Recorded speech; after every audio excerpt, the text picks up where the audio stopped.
नमस्कार दोस्तों, मैं गौरव सिंह आपका स्वागत करता हूं अपने YouTube channel novels in audio dot Gaurav में। मित्रों, अगर रोमांटिक उपन्यासकारों की बात की जाए तो गुलशन नंदा, राजवंश और रानू, इन तीनों का कोई तोड़ नहीं है। इन्होंने जिस प्रकार की रोमांटिक कहानियाँ लिखी हैं वैसी कहानियाँ अब मिलना बहुत ही मुश्किल है। इन तीनों के उपन्यास बहुत ही दुर्लभ हो चुके हैं, मिलना मुश्किल हो जाता है। पाठक इनको पढ़ना चाहते हैं, सुनना चाहते हैं। इसी वजह से मेरे चैनल पर मैं गुलशन नंदा जी के 3 उपन्यास सांवली रात, पीले फूल, भंवर और मैला आंचल प्रस्तुत कर चुका हूँ, और राजवंश जी का एक। अब आपके सामने प्रस्तुत है रानू का एक उपन्यास, फूलों की रानी। इन तीनों के बारे में यदि कहा जाए कि एक बार यदि आपने नॉवल को सुनना या पढ़ना शुरू किया तो आप उसे पूरा ख़त्म किए बिना नहीं रह सकते। यकीन मानिए, यदि आपने इस स्टोरी को 10 मिनट के लिए भी सुन लिया तो आप इसे अवश्य ही पूरा सुनना चाहेंगे। एक ज़माना था जब इन तीनों के नॉवेल्स एक साथ ही आते थे और पाठकगण इनको इतने चाव से पढ़ते थे कि खाना पीना सब कुछ भूल जाते थे। तो दोस्तों, आपके सामने प्रस्तुत है रानू द्वारा लिखित फूलों की रानी का पहला भाग।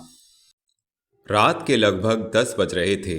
बनारस की गंदी सी दाल मंडी, गंदा सा बाजार, गंदी सी गली, हल्की हल्की फुहार पड़ रही थी।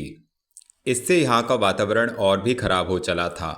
यद्यपि दुकानें खुली हुई थीं, फीकी चमक दमक भी थी, फूलों की खुशबू तथा इत्र की सुगंध भी थी, परंतु फिर भी यहाँ के वातावरण से होकर जाने वालों का दम घुट रहा था।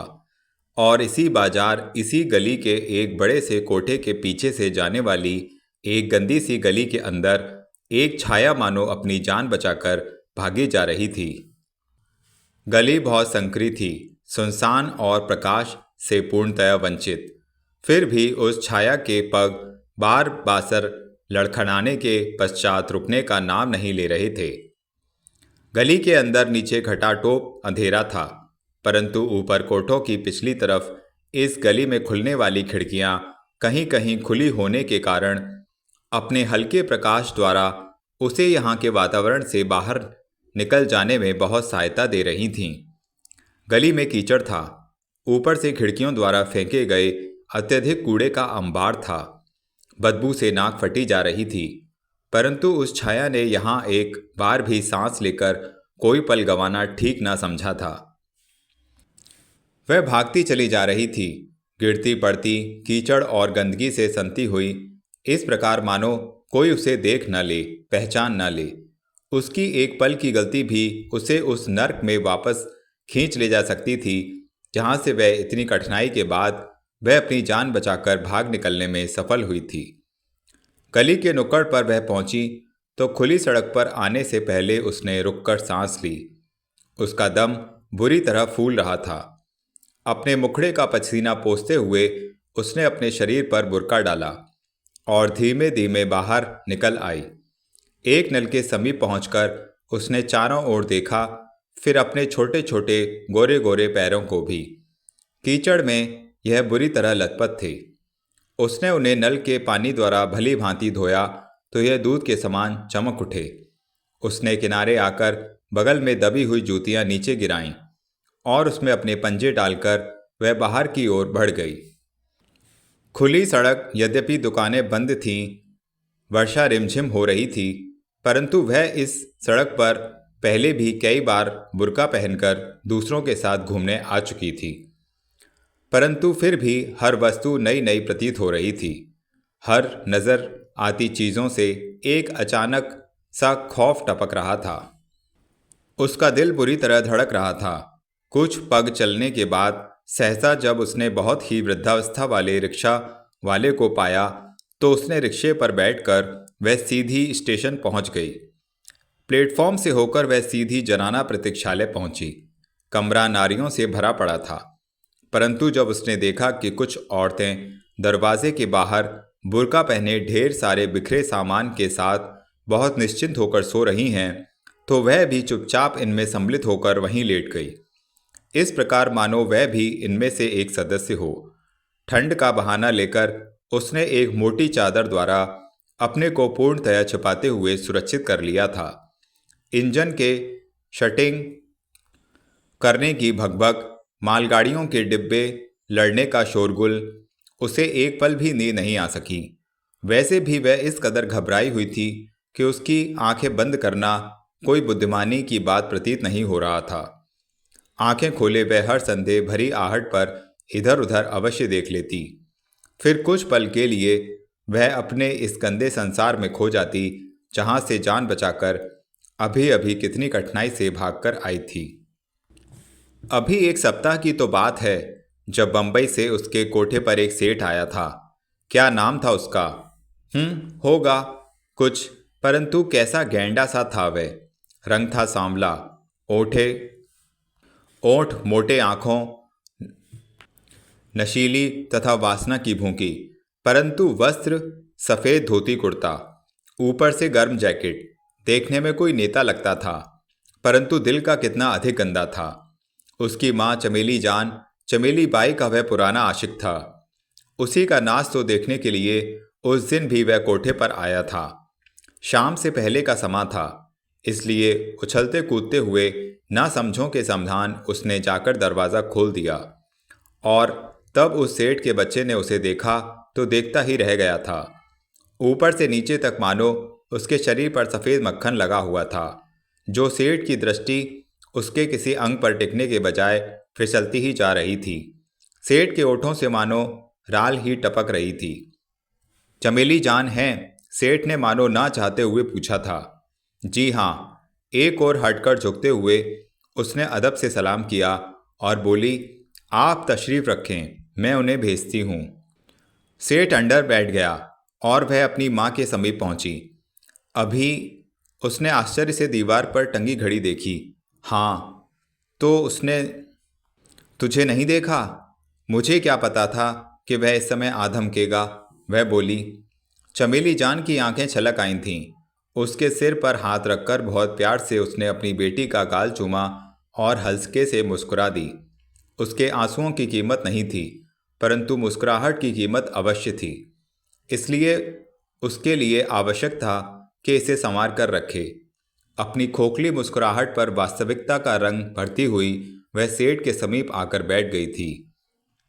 यह लड़की कौन थी जिसने अभी अभी दरवाज़ा खोला था? सेठ से अधिक देर सब्र न हो सका तो वह पूछ ही बैठा। मेरी बेटी है, चमेली जान ने दिल पर पत्थर रखकर उत्तर दिया। तुम्हारी बेटी? सेठ को विश्वास नहीं हुआ। चमेली जान इतनी सुंदर, इतनी जवान और उस पर इतनी बड़ी लड़की की माँ? हाँ, चमेली जान ने खून का दूसरा घूंट पिया। आश्चर्य है, सेठ ने दांत फैलाए। तो फिर अब तक इस हीरे को कहाँ छुपा कर रखा था? चमेली जान ने कोई उत्तर नहीं दिया। मन ही मन वह सेठ को गाली देने लगी। इसकी नथनी कब उतरेगी? सेठ ने बेचैनी से फिर पूछा। उसकी नथनी कभी नहीं उतरेगी। चमेली जान के दिल को गहरी चोट लगी। सेठ जोर से हंस पड़ा, मानो चमेली जान ने उससे एक बहुत बड़ा मजाक कर दिया हो। इस बच्ची का सौदा कभी नहीं होगा, चमेली जान ने इस बार जोर देकर निश्चित रूप से कहा था। मुंह मांगी कीमत दूंगा। सेठ ने जेब से नोटों की गड्डी निकाली। इन्हें अपने पास ही रखिए। चमेली जान ने लेने से इनकार किया, परंतु तभी बूढ़ा अम्मा ने कमरे में प्रवेश किया। अरे अरे चमेली, यह तू क्या गजब ढा रही है? वह अपनी अंगुलियां फैलाकर बलाइयां लेती हुई बोली थी। भला घर आई लक्ष्मी को भी ठुकराया जाता है? अम्मा, चमेली जान ने विरोध करना चाहा था। तू तो निरी बुद्धू है। अम्मा ने सेठ के हाथों से नोटों की गड्डी ले ली। जो काम कल करना है वह यदि शुभ घड़ी आ जाने से आज ही हो जाए तो क्या बुरा है? सेठ के दांत निकल आए। ही। परंतु चमेली जान की तो मानो जान ही निकल गई। कुछ कह नहीं सकी और वह उठकर अंदर जाने लगी। अम्मा ने भी कुछ नहीं कहा। जाते जाते चमेली जान ने सुना, तो फिर कब आऊं? सेठ पूछ रहा था। कम से कम एक सप्ताह का तो समय दो। अम्मा ने अपनी कनपटियों पर अंगुलियां तोड़ी। बच्ची तो नित्य दिन उपटन मलना होगा, मालिश करनी पड़ेगी, सुबह शाम इत्र से नहलाना पड़ेगा। यह तो हम केवल तुम्हारा विचार करके समय से पहले ही उस बच्ची की नथनी उतरवा दे रहे हैं, वरना अभी उसकी आयु ही क्या है केवल 14 वर्ष की ही है वह बेचारी। मेरा विचार तो अभी 2 साल तक उसके लिए सोचने का भी नहीं था। बाबरपुर के एक बड़े जमींदार साहब आए थे, पूरे 10,000 दे रहे थे उसकी नथनी उतारने के लिए, परंतु मैं साफ इनकार कर गई थी। सेठ कुछ ना बोला, केवल कृतज्ञ होकर अपनी मोटाई में ही सिमटने का प्रयत्न करने लगा। ही। चमेली जान जब कमरे से बाहर निकली तो देखा कि उसकी फूल सी कोमल बेटी दीवार से लगी छिपकर सेठ की बातें सुन रही है। उसे बुलाकर वह अपने कमरे में ले गई। छाती से लगाकर वह बहुत देर तक इस प्रकार फूट फूट कर रोने लगी मानो उसकी बेटी की अर्थी उठने वाली है। उसने बहुत चाहा था कि अपनी बच्ची को बचा ले, यहाँ से भगा दे, किसी अच्छे ग्राहक को मिलाकर अपनी बेटी को इस पाप से मुक्ति दिला दे, परंतु कोठे पर आने वाला कोई भी व्यक्ति उसके विश्वास योग्य नहीं था। विश्वास योग्य होता तो कोठे पर आता ही क्यों? यहाँ आने वाला हर व्यक्ति कीमत अदा करता है और इस कीमत के बदले वह अपना पूरा पूरा आनंद वसूल करना चाहता है। आखिर किसके हाथ वह अपनी बेटी को सौंपकर निश्चिंत होती? और आज सुबह ही से उसकी इस प्रकार तैयारी हो रही थी मानो कोठे पर कोई बारात आने वाली हो। उसके हर कदम पर अम्मा बिछ बिछ जाती थी। उसकी भोली भाली मुस्कुराहट पर बलाइयाँ लेने लगती थी। कोठे पर सुबह ही से अच्छा खासा हंगामा था कि आसपास के कोठे भी ईर्ष्या करने लग गए थे। आज उसे अपनी माँ से भी कम ही बात करने का अवसर प्राप्त हुआ था। और शाम ढली, फिर अंधकार ने पग बढ़ाया तो कोठे का कोना कोना रंगीन प्रकाश से जगमगा उठा। बड़े हॉल में एक ओर सारंगी, तबला, हारमोनियम और सितार बजाने वाले अपने अपने सागों से सुर निकालने लगे। पान की गिलोरियां पहले ही से सजाकर तस्तरियों में रख दी गईं। बेला के फूलों से पूरा कमरा सुगंधित हो रहा था। आज रात शायद उसकी आंखों के सामने यह पहली रात थी जब उसकी माँ का कोई प्रोग्राम नहीं था। फिर भी उस नए मेहमान के स्वागत के लिए उसे बनना संवरना पड़ा। जिसकी बाहों में वह स्वयं सैकड़ों बार अपनी अर्थी अर्पण कर चुकी थी, आज उसी मेहमान की बाहों में वह अपनी बेटी का एक शव दुल्हन बनाकर डालने वाली थी। आज उसके बाद उसकी बेटी का एक घर होगा। घर, यह कोठा, यह नाच और गाना, यही फीकी और बेजान रंगीनियों से भरपूर घर, जिसमें हर नया व्यक्ति जब चाहे आ और जा सकता है, उसका पति बन सकता है, उसके प्यार को खरीद सकता है। जब वह अपनी माँ के कमरे में सजी सजाई दाखिल हुई तो वह उसे देखते ही रह गई। छोटी सी कली अभी तक पूरी तरह खिली भी तो नहीं थी, परंतु फिर भी यह पुरुष जाति इसे तोड़ लेने पर उतारू है। सुर्ख रंगीन वस्त्र, घुटनों तक कुर्ता और चौड़ा गहरा सलमा सितारों से प्रकाश से कमरा चमचम कर रहा था। छोटे छोटे सफ़ेद पैरों में लखनऊ की बनी हुई सुंदर नागरा फिर भी मेहंदी झलक रही थी। चमेली जान ने लपककर अपनी बच्ची को छाती से लगा लिया था। इस जोश से भरे झटके से कि कलाइयों में पड़ी सुर्ख चूड़ियों में से कोई एक खनककर टूट गई। कलाई भी हल्की सी कट गई। रक्त निकलकर मेहंदी में लुप्त हो गया था। चमेली जान की आंखों में आंसू झलक आए थे और फिर वह फूट फूट कर रो पड़ी थी। मैं तुमसे आशीर्वाद लेने आई हूँ माँ, बड़ी कठिनाई से वह बोल सकी थी। गला भर गया था और आंखों में नमी छा गई थी। चमेली जान उसका मुखड़ा अपनी दोनों हथेलियों के बीच रखकर अपनी आंखों के समीप ले आई, अत्यधिक समीप, यहाँ तक कि उसकी भीगी पलकों का स्पर्श वह प्रतीत करने लगी थी। चमेली जान देख रही थी। कोमल सा मुखड़ा, छोटा सा प्यारा सा, माथे पर छोटी सी बिंदिया, कानों में सुंदर झुमके, नथनी, उसकी बड़ी बड़ी पलकों वाली सुंदर आँखों तथा छोटे छोटे ओठों पर मानो इन गहनों की बेड़ियां पड़ी हुई थीं, जिनसे स्वतंत्र करके इस सुंदर फूल से शरीर को अपना बनाने का अधिकार केवल उसी को मिल रहा था जिसने अम्मा को सबसे अधिक बोली पर मूल्य चुकाना स्वीकार किया था। चमेली जान का दिल ही टूट गया। उसने पूरी ताकत से अपनी बेटी को अपनी बाहों में समेट लिया। सहसा कुछ पल बाद उसका माथा ठनका। उसने अपना कमरा अंदर से बंद कर लिया। सोच लिया कि यदि अम्मा पूछेगी तो वह कह देगी कि बेटी की इस रात की शुभकामना के लिए प्रार्थना कर रही है। प्रार्थना, और वह भी इस शुभकामना के लिए? परंतु वह जानती थी वैश्याओं का भी धर्म होता है। भगवान से उस समय प्रार्थना की जाती है जब उन्हें पैसों की आवश्यकता पड़ती है। पैसा, यही तो उनका भगवान है। अम्मा खुश होकर वापस लौट जाएगी। अंदर से दरवाज़ा बंद करके झट उसने 2 साड़ियाँ निकालीं। भली भांति इन्हें एक दूसरे से बांधते हुए उसने एक मजबूत गांठ लगाई। एक पल को उसने सोचा कि उसकी बच्ची तो हल्की सी फूल जैसी हल्की है, वह तो एक रेशम के धागे के सहारे ही उतर सकती है। एक कोना उसने अपनी बेटी की कमर में बांधा, फिर दूसरा बड़े पलंग के एक पाए से। फिर अपनी बेटी को उसने गले लगाकर बुरी तरह चूमना प्रारंभ कर दिया, बिल्कुल दीवानों के समान। आंखों के आंसू मोती के समान फूट रहे थे, ओठ कांप रहे थे, परंतु दिल का एक विचार पहाड़ बनकर अटल हो चुका था। बेटी, कुछ पल बाद धीमे से बोली, वह तुझे मैं इस गंदे वातावरण से बाहर निकालने के लिए ही ऐसा कर रही हूँ।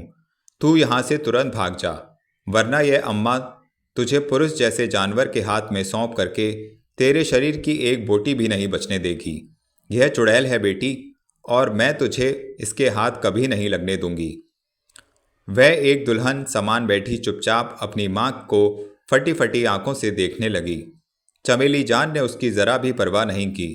उसे छोड़कर उसने झट एक बॉक्स खोला, कपड़ों की तह के नीचे से एक बहुत पुराना अखबार निकालकर उसके पास आई और दिखाती हुई बोली, यह देख बेटी, यह तेरी बचपन की तस्वीर है। मेरी? उसने विस्मित होकर तस्वीर को देखा, फिर अपनी माँ को भी। लेकिन इसके नीचे तो सीता लिखा है। मेरा नाम तो तुम लोगों ने रानी रखा है। तू रानी नहीं है बेटी, चमेली जान ने उसके गाल थपथपाए। तू सीता है, कमल सी पवित्र। कीचड़ में रहने के पश्चात भी तुझ पर अभी तक कोई गंदा छींटा नहीं पड़ा है। इसके नीचे जो पथा लिखा है वह तेरे माँ बाप का ही है। माँ, सीता खड़ी हो गई। उसका दिल अकारण ही जोर से धड़कने लगा। हाँ बेटी, चमेली जान बोली, तू सेठ धर्मदास की बेटी है। मेरे गंदे रक्त की तो एक बूंद भी तेरे शरीर में नहीं है। तेरे पिता बंबई के एक बड़े धनाढ्य आदमी हैं। बस तू किसी प्रकार उन्हीं के पास पहुंच जा, फिर तेरा कोई कुछ भी नहीं बिगाड़ सकता बेटी। जब तू 4 साल की थी तो तेरे माता पिता तुझे हरिद्वार ले गए थे। वहीं एक मेले में तुझे कुछ लुटेरों ने अपहरण कर लिया, फिर तुझे काशी में लाकर इस अम्मा को बेच दिया। तेरे जैसी मासूम और निर्दोष लड़कियां जाने कितनी ही यहाँ आए दिन अपहरण करके बेची जाती हैं। मैं भी उन्हीं अभागनों में एक हूँ बेटी। मैं नहीं बच सकी। मेरा विवाह होने के पश्चात भी इन पुरुषों ने मेरा विचार नहीं किया। अपने हाथों मेरी मांग का सिंदूर मिटाकर इन्होंने जी भरकर मुझे लूटा, फिर अम्मा को बेचकर रफू चक्कर हो गए। तब मैं तेरी जितनी छोटी नहीं थी, बहुत कुछ समझती थी। गौना के बाद मेरे पिताजी मुझे लेकर बद्रीनाथ गए थे, परंतु वहाँ के गुंडों ने, चमेली जान की आंखों में आंसू आ गए। उसने बात छोड़ दी। खैर, यह तो एक लंबी कहानी है बेटी। मैं तो उसी दिन अपनी जान दे देती जिस दिन पहली बार यहाँ कोटे पर मुझे एक वैश्या बनाकर इन लोगों ने बैठा दिया था, परंतु ऐसा नहीं कर सकी। ऐसा इसलिए नहीं कर सकी क्योंकि उसी रात तुझे भी यहाँ बेचा गया था। तेरी प्यारी और मासूम सी सूरत देखकर मैंने प्रण कर लिया था कि मैं तुझे इस दलदल में कदापि नहीं फंसने दूंगी। यदि मैंने आत्महत्या कर ली तो कुछ वर्षों बाद यह कुत्ते तुझे भी नोच नोच कर खा डालेंगे। फिर तू भी मेरे समान मृत्यु की शरण में भाग जाना पसंद करेगी, और फिर इसी प्रकार यह ढर्रा हर नारी हर स्त्री के साथ चलता ही रहेगा। अनगिनत लड़कियां अगवा की जाएंगी और अनगिनत लड़कियां आत्महत्या करती रहेंगी। जो मृत्यु से घबराएंगी उन्हें हर अवस्था में यह गंदा जीवन ग्रहण करना पड़ेगा, जबकि ऐसा कभी नहीं होना चाहिए। यह हम पर अन्याय है और इसका सामना करने के लिए हम में से किसी न किसी को कोई पग उठाना ही चाहिए। हम वैश्या नहीं हैं बेटी। वैश्या कोई नारी नहीं होती। यह तो पुरुष होते हैं जो नारी की कोख से जन्म लेने के पश्चात भी उसे वैश्या बनाने से नहीं चूकते, और इसलिए मैं जीवित रहने पर मजबूर हो गई थी ताकि तेरी रक्षा कर सकूं। आज मेरी परीक्षा की घड़ी आ पहुंची है बेटी। तू अब देर ना कर, तुरंत यहाँ से निकल जा। चमेली जान की आंखों में आंसू लगातार बह रहे थे, परंतु वह सीता के आंसू पहुँचने लगी। फिर उसने दूसरे बॉक्स से एक और साड़ी और नोटों की एक गड्डी निकाली। उसे देती हुई बोली, यह ले, अच्छी तरह रख ले। रुपए पूरे 1,000 हैं, काम आएंगे। और हाँ, संभल कर जाना, पुलिस के झुंड से दूर रहना, क्योंकि यह भी पुरुष होते हैं। यहाँ एक से एक इंस्पेक्टर आते हैं, सभी स्वार्थी और वासना के भूखे होते हैं। पता नहीं तुझे पकड़ने के बहाने क्या व्यवहार करें। पुरुष की जाति ही बड़ी भयानक होती है। सीता ने झट अपने गहने उतार फेंके। चूड़ियाँ, झुमके, गले का हार, केवल नथनी पहने रही। उसे यह सब कांटे के समान चुभने लगे थे। उसने चमेली जान का दामन थामा, इच्छा प्रकट की कि वह भी उसके साथ भाग चले। नहीं बेटी, चमेली जान बोली, मेरा यहाँ रहना बहुत आवश्यक है। जब तक मैं अकेले इस कमरे में गुनगुनाती रहूंगी, अम्मा समझेगी तो मेरे साथ है। अभी तो उस मुए को आने में पूरे 1.5 घंटे बाकी हैं। इतनी देर में तू कहीं भी जा सकती है। यह ले बुर्का, इसे गली के नुक्कड़ पर पहुंचते ही पहन लेना। फिर सीधा स्टेशन पहुंचकर तू किसी भी बुर्का वाली टोली में सम्मिलित हो जाना। तुझे कोई नहीं देखेगा। सीता का दिल फटा जा रहा था। चमेली जान को वह किसी भी अवस्था में छोड़ना नहीं चाहती थी। वह तो उसकी माँ है, कितने प्यार से उसने पाला है, और अब उसकी खुशी की रक्षा के लिए वह अपनी जान की बाजी भी लगाने में नहीं चूक रही है। वह उसने लिपट गई, फूट फूट कर रो पड़ी। फिर उसने झुककर उसे पग छुए, श्रद्धा से प्रणाम किया और खिड़की के बाहर लटक गई। साड़ी कमर से बंधी थी, इसलिए उसे कोई कठिनाई नहीं पड़ी। चमेली जान, उसकी माँ, उसे अपनी कमज़ोर बाहों में सहारा देकर धीरे धीरे नीचे उतारती रही। सहसा किसी शंटिंग करते इंजन की चीख सुनकर वह जोर से चौंक पड़ी। उठकर बैठते हुए उसने देखा, प्लेटफॉर्म पर दलालों का एक समूह सा इधर उधर परेशानी की अवस्था में दौड़ रहा है। उसने एक एक को पहचाना। भोलू, बनवारी, मुख्तार, कल्लू सभी अम्मा के विशेष आदमी थे। वह समझ गई उसकी खोज में सारा शहर छाना जा रहा है। चमेली जान के बारे में सोचकर उसका दिल कांप गया। अम्मा जाने क्या दुर्व्यवहार उसके साथ कर रही होगी। अपने को संभालकर वह बुर्के में लेटी औरतों के और समीप सरक आई और पर्दे में से दलालों को निहारने लगी। भय से उसका सारा शरीर कांप रहा था। सुबह का प्रकाश पूर्णतः फैला भी नहीं था कि वे लोग चले गए तो सीता ने संतोष की सांस ली। काशी एक्सप्रेस अपने निश्चित समय पर चली तो अचानक ही उसकी दृष्टि कुंदन पर पड़ी। कुंदन बनारस का छटा हुआ गुंडा, सबसे बड़ा दलाल। कोठों पर उसके हाथों बेची हुई अनगिनत जवानियां फूल के समान मसली जा रही थीं। सारी ही वेश्याएं उससे घृणा करती थीं। काशी से अपहरण की हुई लड़कियां वह कलकत्ते और बम्बई में बेच दिया करता था, और दूसरे शहरों की लड़कियां काशी में। उसका एक बहुत बड़ा गैंग था। अम्मा का तो वह विशेष आदमी था, परंतु चमेली जान उससे यूं घबराती थी कि देखते ही पसीना छूट जाए। सीता ने बचपन से ही उसे अम्मा के पास जाते देखा था। शायद कुंदन ही उसे भी उड़ाकर अम्मा को बेच गया था। कुंदन को देखकर वह खिड़की के समीप सरक गई। वह जानती थी कि वह बुर्के में उसे यूं नहीं पहचान सकता। कुंदन के साथ उसका हाथ पकड़े एक छोटी सी प्यारी सी बच्ची भी थी, बिल्कुल नन्ही गुड़िया के समान। उसे देखते ही अपने बचपन की तस्वीर का विचार करने लगी। अखबार में कुछ ऐसा ही रूप उस बच्ची समान था। उस बच्ची पर उसे बहुत तरस आया। यह छोटी सी कली शायद खेलने से पहले ही चमेली जान के समान किसी कोठे पर बैठा दी जाएगी। यह कुंदन कितना जालिम आदमी है। जाने कितनी ही मासूम लड़कियों के अरमानों की हत्या का पाप इसके सर है। जाने कितने ही बच्चों से बिछड़े माँ बाप की आहें इसके साथ हैं। कमबख्त मरेगा तो उसे कोई पानी भी नहीं देगा। गाड़ी अपने पहियों पर रेंग रही थी। सहसा उसने देखा कुंदन उसके डिब्बे की ओर लपक रहा है। उसका दिल जोर से धड़कने लगा। यह क्या? वह इस ओर क्यों आ रहा है? यह तो जनाना डिब्बा है। परंतु तभी कुंदन ने उस छोटी बच्ची को गोद में उठाया। लपककर उसने कंपार्टमेंट का दरवाज़ा खोला और उस बच्ची को अंदर खड़ा कर दिया। फिर दरवाज़ा बंद करके खिड़की के समीप आया और बहुत सभ्यता से सीता के आगे हाथ जोड़ दिए। बहन जी, वह बोला, पीछे जगह नहीं है, इसलिए मैंने इस बच्ची को यहाँ बैठा दिया है। मैं दूसरे डिब्बे में बैठा हूँ। कभी कभी किसी स्टेशन पर आकर मिल लिया करूँगा। ज़रा ख्याल रखिएगा। सीता कुछ न बोली। गाड़ी गति पकड़कर आगे बढ़ चुकी थी। उसने पीछे झांककर देखा। कुंदन दूसरे डिब्बे में चढ़ने का प्रयत्न कर रहा था। गाड़ी प्लेटफॉर्म के बाहर आ गई तो उसने एक संतोष की सांस ली। मुखड़े से पर्दा ऊपर को झटका और कंपार्टमेंट के अंदर का वातावरण परखा। कुछ बुके वालियाँ, कुछ ऐसी वैसी, जवान, अधेड़ और बूढ़ी भी, सभी उसको बहुत चकित दृष्टि से देखने लगी थीं। एक अत्यंत सुंदर लड़की, कम आयु और इस अकेली यात्रा पर।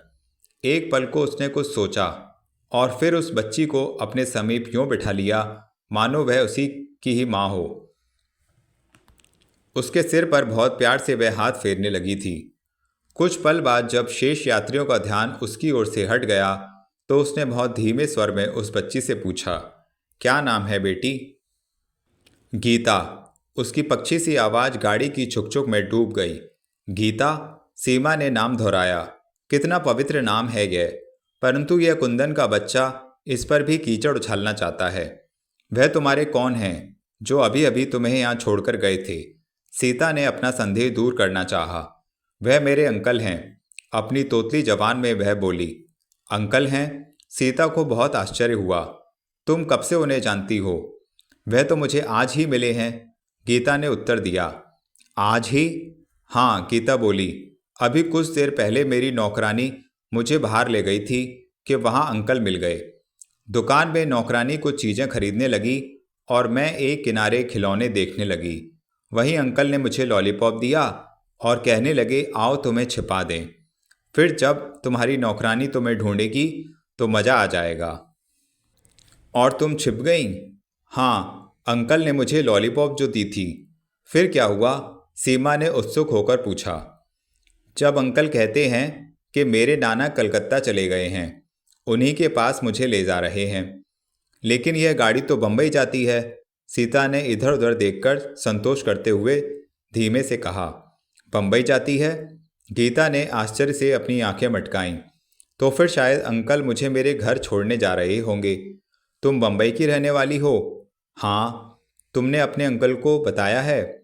उन्होंने पूछा ही नहीं। ओह, सीता का माथा ठनका। उसका अनुमान ठीक ही निकला। कुंदन सीता को अपहरण करके ले जा रहा है, बम्बई में बेचने। उसे मालूम नहीं कि गीता बम्बई की ही रहने वाली है। गीता को उसने और समीप ले लिया, अपनी छाती से इस प्रकार लगा लिया मानो वह वास्तव में उसकी अपनी ही बेटी है। वह गीता की माँ है। यह पुरुष की जाति कितनी कठोर होती है। अपनी इच्छा, अपना स्वार्थ पूरा करने के लिए एक बच्ची के जीवन के बारे में भी नहीं सोचती। अपने घर का पूरा पता तुम्हें मालूम है? कुछ देर बाद सीता ने पूछा। बांद्रा में है। बांद्रा में किस स्थान पर? सीता ने पूछा। बांद्रा शब्द उसकी जान पहचान का था। अपने बचपन की तस्वीर के नीचे उसके पिता के पते में बांद्रा ही लिखा था। यह तो मुझे नहीं मालूम। सीता चुप हो गई। सोचने लगी, बांद्रा जाने कितनी बड़ी जगह है, जाने कैसे वहाँ के लोग होंगे। बम्बई का नाम तो उसने बहुत सुना था, परंतु देखने का यह पहला ही अवसर आ रहा है। उसका अपना जीवन तो कोठों की चारदीवारी में ही बीता है। बहुत हुआ तो कभी कभी शहर घूम लिया, फिल्म देख ली, और कुछ भी नहीं। उसकी आंखों के दृष्टिकोण सीमित होकर रह गए थे, परंतु फिर भी उससे मन को एक प्रकार का संतोष था। वह अपने घर जा रही है, अपने माँ बाप के पास जा रही है। उनको पाते ही वह सबसे पहले इस नन्ही सी जान के घर का पता लगाएगी। यह भी तो आखिर बांद्रा में ही रहती है। अपने माता पिता से मिलने की आशा में उसका दिल खुशी से बुरी तरह धड़क रहा था। उनको पाने के विश्वास में उसका छोटा सा दिल भी बड़ा हुआ जा रहा था। इस छोटी सी आयु में भी वह इस समय बहुत फूंक फूंक कर कदम बढ़ा रही थी, बहुत सावधानी से अपनी सुरक्षा कर रही थी। बस एक बार घर पहुंच जाए, अपने माता पिता से मिल ले, फिर सब कुछ ठीक हो जाएगा। उसके माता पिता तो उसे देखते ही पहचान लेंगे। माँ बाप को अपना रक्त पहचानने के लिए प्रमाण की आवश्यकता नहीं पड़ती। वह तो अपनी बच्ची की आंखों की गहराई में ही उसका बचपन ढूंढ लेंगे। गाड़ी अगले स्टेशन पर रुकी तो सीता ने गीता की पकड़ हल्की कर दी, मुखड़े पर नकाब उलट दिया। उसने देखा कुंदन प्लेटफॉर्म पर उसके सामने ही टहल रहा है। बार बार उसकी दृष्टि गीता पर ही उठकर रह जाती थी। उसने यह भी देखा कि कुंदन के मुखड़े पर उस समय अत्यधिक भय या परेशानी की छाया दौड़ जाती जब कभी कोई पुलिस वाला उसे चलती फिरती दृष्टि से भी देख लेता था। कुंदन ठिठक कर इधर उधर कतराने लगा था। उसे समझते देर न लगी कि कुंदन ने जानबूझकर ही गीता को अपने से अलग रखा है, ताकि यदि कोई बात हो तो वह बहुत आसानी से लुप्त हो जाए। तुम्हारे माता पिता का क्या नाम है? गाड़ी चलते ही सीता ने फिर प्रश्न उससे किया। राजीव।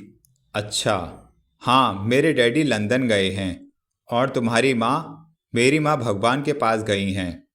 ओह! सीता के दिल को धक्का लगा। गीता को उसने फिर अपनी छाती से लगा लिया। छोटी सी बच्ची ने माँ का प्यार तो पाया नहीं, उस पर कुंदन पिता का भी रहा साया प्यार छिन रहा है। मेरे डैडी ने लिखा है कि लंदन से वह चांद में जाएंगे। गीता अपने आप ही बच्चों के समान बोली। फिर वहाँ से वह मम्मी को लेकर सीधे हमारे पास आ जाएंगे। अच्छा? सीता ने आश्चर्य प्रकट किया। हाँ, गीता बोली। मम्मी को तो मैं भूल ही गई, परंतु रात में वह मुझे बहुत याद आती हैं। मेरी नौकरानी जो है ना, वह मुझे रोज बताती है कि जब तक मैं सो नहीं जाऊंगी वह भी नहीं आएंगी। बस इसलिए मैं सो जाती हूँ। सीता का दिल तड़प कर रह गया। प्यार तो उसने अपने माता पिता किसी का भी नहीं पाया था, परंतु चमेली जान ने उसके लिए क्या नहीं किया। यह क्या कम है कि इस समय वह बेचारी सीता को भगाने के अपराध में कोड़े खा रही होगी। बैठे बैठे वह थक गई तो एक कोने में सरक कर अपने पैर पसार लिए। उसकी पूरी ही बर्थ खाली पड़ी थी। समीप ही उसने गीता को भी सुला लिया, परंतु अपनी आंखें खोले वह बहुत गौर से आने वाले बातों का ताना बना बुनती रही।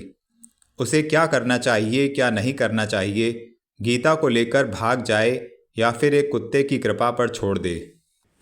चमेली जान ने अपने प्राणों की बाजी लगाकर उसे बचाया है। अब क्या उसका यह धर्म नहीं है कि वह भी अपने प्राणों की बाजी लगाकर गीता की रक्षा करे? परंतु वह कर भी क्या सकती है? उसे तो इस संसार के वातावरण का जरा भी ज्ञान नहीं है। इतनी छोटी सी आयु में वह पहली बार यात्रा पर निकली है। इतनी लंबी यात्रा। वह किसी के बारे में कुछ जानती भी तो नहीं, परंतु फिर उसने एक निर्णय कर ही लिया। जो होगा देखा जाएगा। उसे केवल अपने घर ही तक तो पहुंचना है, फिर भला उसका कोई क्या बिगाड़ सकेगा। तब तक वह गीता को किसी न किसी प्रकार अपनी सुरक्षा में अवश्य रखेगी। गीता के बचपन में उसका अपना ही तो रूप है। यदि यह स्वयं गीता के स्थान पर होती तो। गाड़ी इलाहाबाद के स्टेशन पर लगभग 4 बजे पहुंची। एक बड़ा सा स्टेशन देखकर उसे अनुमान हुआ कि गाड़ी यहाँ कुछ समय रुकेगी। यात्री भी अधिकांश गाड़ी से उतरकर प्लेटफॉर्म पर टहलने लगे थे। सीता ने देखा कुंदन भी उसके कंपार्टमेंट के आसपास ही मंडरा रहा है। कुछ सोचकर वह नीचे उतरी। गीता वहीं बैठी रही। सामने बाहर जाने वाले गेट के समीप 4 सिपाही डंडा लिए खड़े थे। उसके समीप पहुंचकर वह खड़ी हो गई। उसने पलटकर पीछे देखा। कुंदन कुछ घबराया सा उसे बहुत गौर से देखने में लीन था। उसने कुंदन की ओर इशारा करके पुलिस वालों से कहा, देखिए, कुछ गुंडे मुझे काशी से ही छेड़ते हुए पीछा कर रहे हैं। सिपाहियों के हाथ की पकड़ मजबूत हो गई। उन्होंने तनकर इधर उधर दृष्टि दौड़ाई। कुंदन कांप गया। चोर का दिल आधा चारों ओर देखा और फिर भीड़ के पीछे होकर दूसरे गेट की ओर लपका। तभी सीता ने उसकी ओर इशारा किया। कुंदन को अपनी चोरी पकड़ी जाने में जरा भी संदेह नहीं रहा। वह इतनी तेजी के साथ अपना टिकट देते हुए बाहर निकल गया कि सिपाही उस ओर बढ़ भी ना सके, केवल देखते ही रह गए। जाइए बीवी जी, आराम कीजिए, एक सिपाही ने कहा। वह बदमाश तो पहले ही भाग गया। सीता ने संतोष की सांस ली।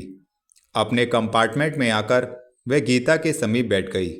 जब कुछ देर बाद गाड़ी ने सीटी दी, प्लेटफॉर्म पार किया, फिर शहर की चहल से दूर हरे भरे खेतों के बीच पूरी गति से भागने लगी, तो उसने नकाब उलट दी और निश्चिंत होकर खिड़की पर अपना गाल टिका दिया। उस सारी शाम, उस सारी रात कुंदन के छुटकारा पाने के पश्चात भी वह हर स्टेशन पर सावधानी बरतती रही। अपने बचाव के लिए एक पशु भी रास्ता ढूंढ लेता है। दूसरे दिन लगभग 9 बजे गाड़ी बम्बई बीटी पहुंची तो गीता गहरी नींद में सो चुकी थी।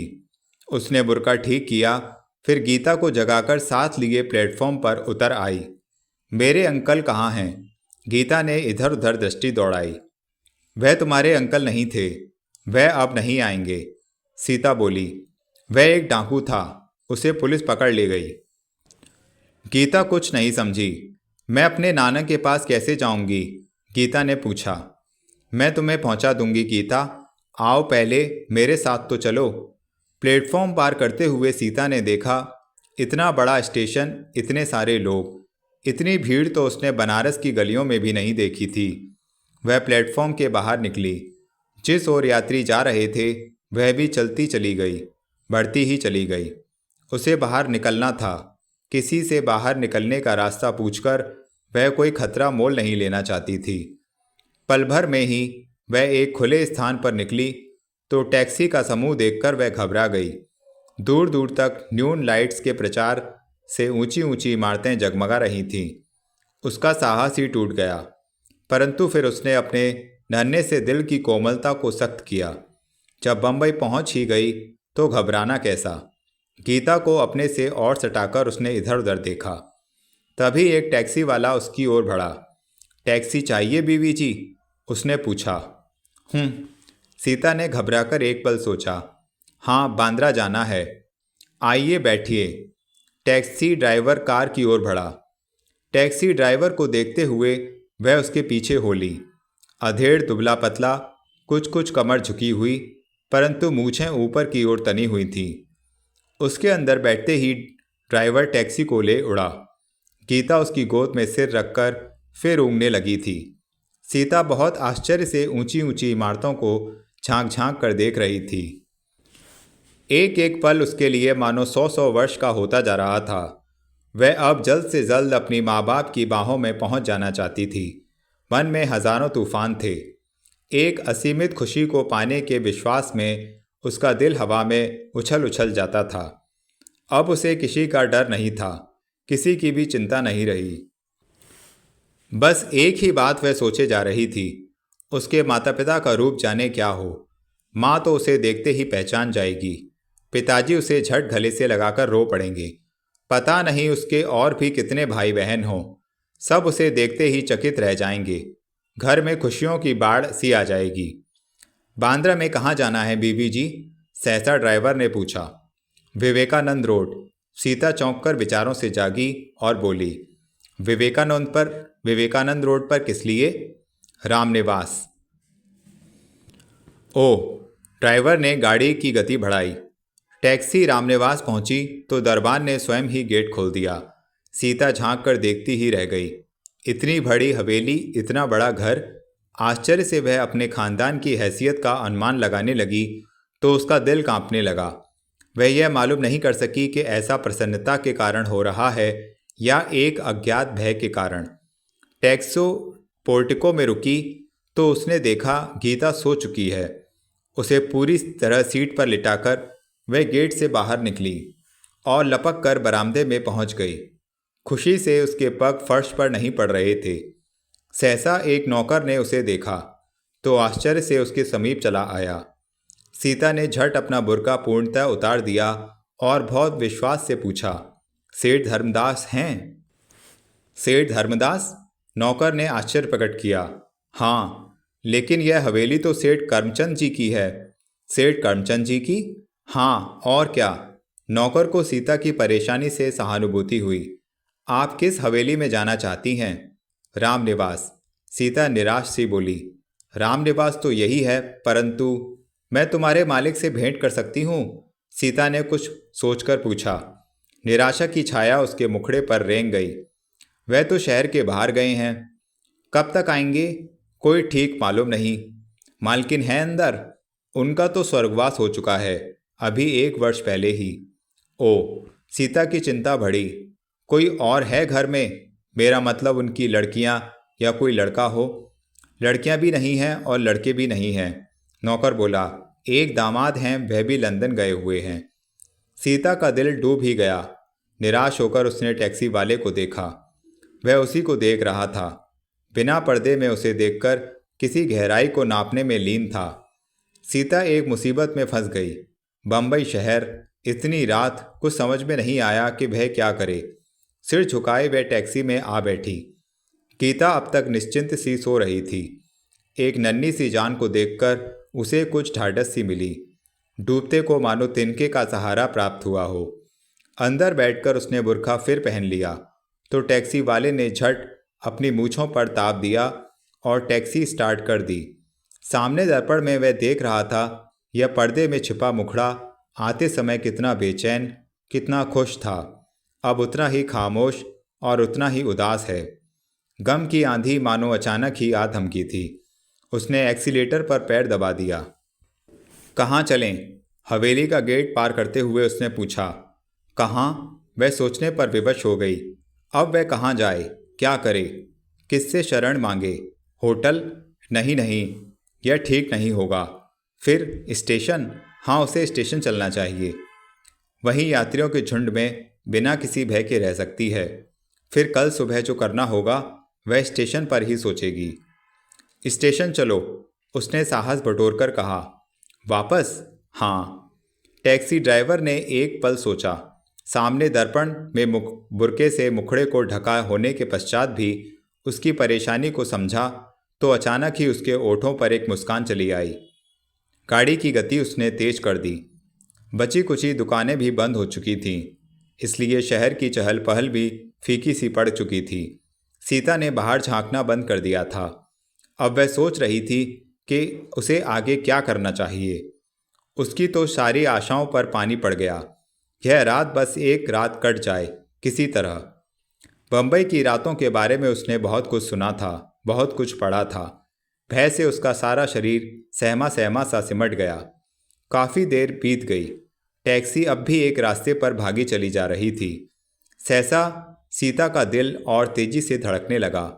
जाते समय तो टैक्सी वाले ने इतनी देर नहीं की थी। टैक्सी इतनी तेज गति से नहीं गई थी। तब वह जल्दी हवेली पहुंच गई थी। उसने तुरंत ही गीता को उठाकर अपनी छाती से लगा लिया। गीता तब भी ऊँगती रही। यह तुम मुझे इस ओर कहाँ ले जा रहे हो? आखिर उससे नहीं रहा गया तो पूछ ही बैठी। जहाँ तेरी मंजिल है रानी, अपनी मूँछों पर ताप देते हुए टैक्सी ड्राइवर ने उत्तर दिया। रानी? सीता चौंक पड़ी।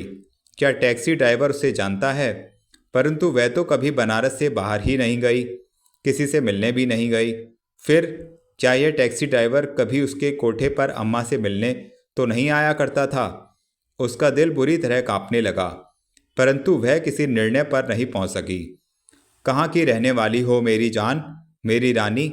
टैक्सी वाले ने उसकी खामोशी का लाभ उठाकर बात आगे बढ़ाई। ओह, उसने सोचा, मेरी जान और मेरी रानी कहना तो इन पुरुषों की सदा से ही गंदी आदत रही है। कोठे पर उसने लगभग सभी आने वालों को चमेली जान के लिए ऐसे शब्दों का प्रयोग करते सुना था।